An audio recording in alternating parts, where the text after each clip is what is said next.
যারা বড় ক্রিয়েটার আছে না, যারা বড় ক্রিয়েটার আছে তারা বলে যে ভিডিওতে দেখায় আমরা তোমাদের সাপোর্ট করব, আমরা তোমাদের পাশে থাকবো।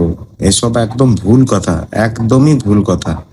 আজ তোমার একদম একদম একটা রিয়েলিটি বলছি। আজকে হঠাৎ করে আমি যেখানে থাকি, আমি আসানসোলে থাকি, আসানসোলের মধ্যে একটা বড় ক্রিয়েটারের সাথে আজকে দেখা হলো। তো ওকে বললাম, যে আমার থেকে অনেকটা ছোট হয়, তো ওকে বললাম ভাই হিসাবে সম্বোধন করে বললাম যে ভাই, তুই তো ভালো ভিডিও বানাস, তোর ভিডিওগুলো আমি দেখি। তো ছোট ক্রিয়েটার আমি অনেক, আমি ছোট ছোট ভিডিও বানাই, তো আমাকে একটুখানি সাপোর্ট করিস। তো কথা বলাতেই না আমাকে শর্ট করে বললো যে তোমার প্রোফাইলটার নামটা কি। তো আমি বললাম, আমার প্রোফাইলের নাম বললাম যে ধীমান দে। তো ও সার্চ করলো নিজের ফেসবুক প্রোফাইলে, সার্চ করে পরে আমাকে বললো যে দাদা আমি তোমাকে ফলো করে দিচ্ছি, দাঁড়াও, আর তোমার ভিডিওগুলো আমি শেয়ার করে দেবো।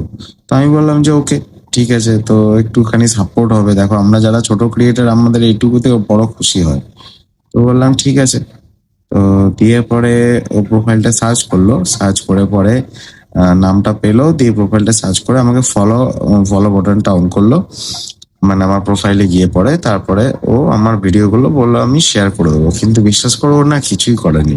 আমাকে ফলো অপশনটা আমার সামনে দেখালো যে আমি করেছি, কিন্তু যখন বাড়ি এসে দেখলাম যে ও কোনো ফলো করেনি, যদি করেও থাকে সেই মুভমেন্টে তো আনফলো করে দিয়েছে। তো আমি একটাই কথা বলবো যে দেখো, কেউ কিছু কিন্তু কারোর জন্য কিছু করে না, তোমাকে যা করতে হবে নিজের চেষ্টায় করতে হবে, নিজের জন্য নিজেকে করতে হবে। তো কেউ কারোর জন্য কিচ্ছু করে না এই দুনিয়াতে, তো একদমই না। আগেকার সময়ে যদিও হতো, এখনকার সময়তে কেউ কারোর জন্য কিছুই করে না।